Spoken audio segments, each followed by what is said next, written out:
ನಮಸ್ಕಾರ ಕರುನಾಡು. ನಾನಿವತ್ತು ಬಂದಿದ್ದೀನಿ ಸಿದ್ಧಲಿಂಗೇಶ್ವರ ಸ್ವಾಮಿಯವರ ನೆಲೆಬೀಡು ಶ್ರೀ ಕ್ಷೇತ್ರ Yediyur. Welcome to Yediyur Shri Siddalingeshwara temple. Shri Siddalingeshwara Swami ಕ್ಷೇತ್ರ ಯಡಿಯೂರು. ಈ ವಿಡಿಯೋದಲ್ಲಿ ನೀವು ಸಿದ್ಧಲಿಂಗೇಶ್ವರ ಸ್ವಾಮಿಗಳು ಯಡಿಯೂರಿಗೆ ಹೇಗ್ ಬಂದ್ರು, ಸ್ವಾಮಿಗಳ ಜನನ ಹೇಗಾಯ್ತು, ದೇವಸ್ಥಾನ ಈಗ ಹೇಗಿದೆ, ಈ ಊರಿಗೆ ಯಡಿಯೂರು ಅಂತ ಯಾಕೆ ಹೆಸರು ಬಂತು ಅಂತ ಎಲ್ಲ ಸಂಪೂರ್ಣವಾಗಿ ತಿಳ್ಕೊತೀರಾ. 15ನೇ ಶತಮಾನದಲ್ಲಿ ಚಾಮರಾಜನಗರ ಜಿಲ್ಲೆಯ ಹರದಹಳ್ಳಿ ಎಂಬಲ್ಲಿ ಮಲ್ಲಿಕಾರ್ಜುನ ಹಾಗೂ ಜ್ಞಾನಾಂಬೆ ಎಂಬ ಶಿವಶರಣ ದಂಪತಿಗಳಿಗೆ ಶಿವನ ಅನುಗ್ರಹದಿಂದ ಜನಿಸಿದ ಪುತ್ರ ಶ್ರೀ ಯಡಿಯೂರು ಸಿದ್ಧಲಿಂಗೇಶ್ವರ ಸ್ವಾಮಿಗಳು.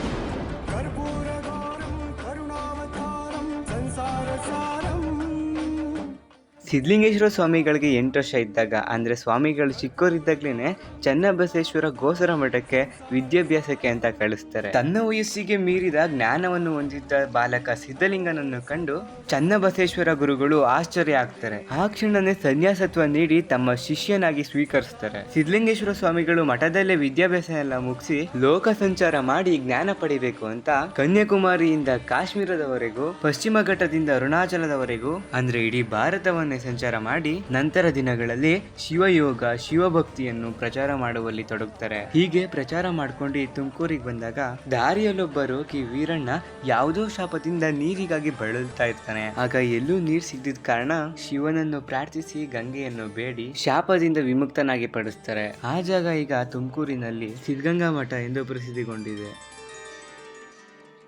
ನಂತರ ಪ್ರಯಾಣ ಮುಂದುವರಿಸಿ ಬಂದಾಗ ಕಗ್ಗೆರೆ ಎಂಬ ಊರಲ್ಲಿ ಆ ಊರಿನ ನಂಬಿ ಅಣ್ಣ ಅನ್ನೋ ಒಬ್ಬ ವ್ಯಕ್ತಿ ಊಟಕ್ಕೆ ಕರೆದಿ ನಾನು ಬರೋವರೆಗೂ ಇಲ್ಲೇ ಇರಿ ಅಂತ ಹೇಳಿ ಹೋಗ್ತಾನೆ. ಸಿದ್ಧಲಿಂಗೇಶ್ವರ ಸ್ವಾಮಿಗಳು ಆಯ್ತು ಅಂತ ಹೇಳಿ ಬರೋವರೆಗೂ ಅಲ್ಲೇ ಶಿವಜ್ಞಾನ ಮಾಡ್ತಾ ಕೂತಿರ್ತಾರೆ. ಊಟದ ವ್ಯವಸ್ಥೆ ಮಾಡ್ಸೋಣ ಅಂತ ನಂಬಿ ಅಣ್ಣ ಮನೆಗೆ ಬಂದಾಗ ಅಲ್ಲಿ ಕಳ್ಳರ ವಿರುದ್ಧ ಯುದ್ಧ ಮಾಡೋ ಸನ್ನಿವೇಶ ಬರುತ್ತೆ.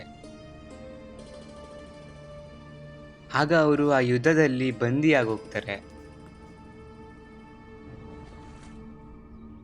ಸುಮಾರು ವರ್ಷಗಳು ಕಳೆದ್ಮೇಲೆ ಅವ್ರನ್ನ ಬಂಧನದಿಂದ ಬಿಡ್ತಾರೆ. ಸುಮಾರು 12 ವರ್ಷ ಆದ್ಮೇಲೆ ಅವರು ಮತ್ತೆ ತೋಟದ ಹತ್ರ ಹೋದಾಗ ಅಲ್ಲಿ ಒಂದು ಹಸು ತಾನಾಗೆ ಒಂದು ಉದ್ದಕ್ಕೆ ಹಾಲೆರಿತಾ ಇರುತ್ತೆ. ತೋಂಟದಾರ್ಯ ಸಿದ್ಧಲಿಂಗೇಶ್ವರ ಸ್ವಾಮಿ ಅಂತ ಹೆಸರು ಬಂದಿದ್ದು ಇದರಿಂದಾನೆ.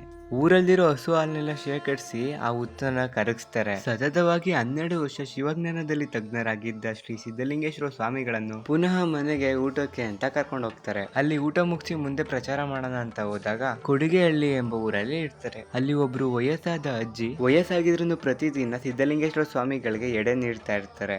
ಆಗ ನಿಮ್ಮ ಕೊನೆ ಆಸೆ ಏನು ತಾಯಿ ಅಂತ ಕೇಳಿದಾಗ ಅವರು ನಿಮ್ಮ ಸೇವೆಯನ್ನೇ ಕೊನೆವರೆಗೂ ಮಾಡಿ ಶಿವನ ಪದ ಸೇರಬೇಕು ಅಂತಾರೆ. ಆಗ ಸಿದ್ಧಲಿಂಗೇಶ್ವರ ಸ್ವಾಮಿಗಳು ಈ ತರ ಹೇಳ್ತಾರೆ, ಆಗಲಿ, ನೀನು ಪ್ರತಿದಿನ ಎಡೆ ನೀಡುತ್ತಿದ್ದ ಈ ಕೊಡಿಗೆಹಳ್ಳಿಯು ಯಡಿಯೂರು ಎಂದು ಪ್ರಸಿದ್ಧವಾಗಲಿ.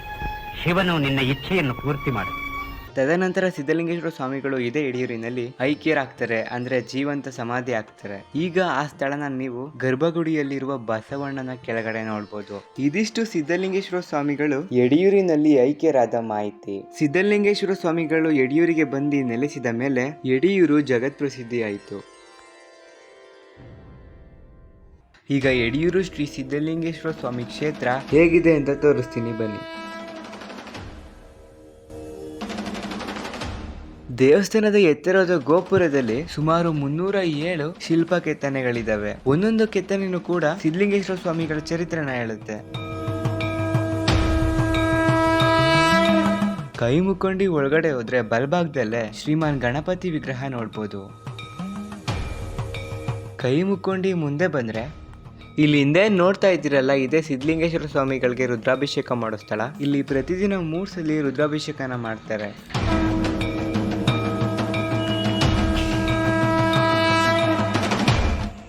ಈಗ ರುದ್ರಾಭಿಷೇಕ ಮಾಡ್ತಿದ್ದಾರೆ ನೋಡಿ. ನಾನು ಮಧ್ಯಾಹ್ನ ಹೋದಾಗ ಜನ ಸಾಗರನೇ ಸೇರಿತ್ತು. ಸರಿಯಾಗಿ ವಿಡಿಯೋ ಮಾಡೋಣ ಅಂತ ನೈಟ್ ಬಂದಾಗ ನಮ್ಮ ಕಾಲೇಜಿನ ಹಿರಿಯ ಶಿಕ್ಷಕರು ನಮ್ಮ ಲಕ್ಷ್ಮಿ ಮ್ಯಾಮ್ ಸಿಕ್ಕಿದ್ರು. ನಮ್ಮ ಮಿಸ್ಸು ಬಹಳ ಒಳ್ಳೆಯವರು ಗೊತ್ತಾ. ನತ್ತ ನತ್ತ ಮಾತಾಡ್ತಾರೆ, ಸ್ಕೂಲಿಗೆಲ್ಲ ಫೇಮಸ್ಸು. ನಮ್ಮ ಕನ್ನಡ ಮ್ಯಾಮ್ನ ಮಾತಾಡ್ಸ್ಕೊಂಡು ದೇವ್ರನ್ನ ನೋಡೋಣ ಅಂತ ಮುಂದಕ್ಕೆ ಹೋದೋ.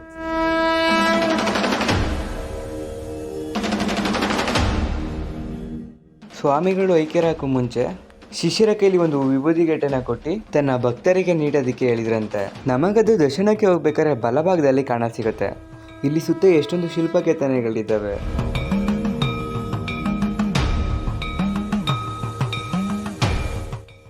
ಇಲ್ಲಿ ಒಂದೊಂದು ಕೆತ್ತನೆಯನ್ನು ಸ್ವಾಮಿಗಳ ಬಗ್ಗೆನೇ ಹೇಳುತ್ತೆ.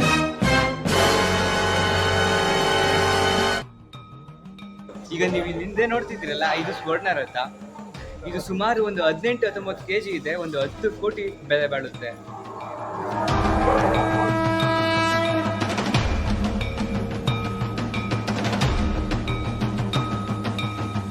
ಇಲ್ಲಿ ಚಿನ್ನದ ರಥ ಅಷ್ಟೇ ಅಲ್ಲ, ಬೆಳ್ಳಿ ರಥ ಹಾಗೆ ಮರದ ರಥ ಕೂಡ ಇದೆ.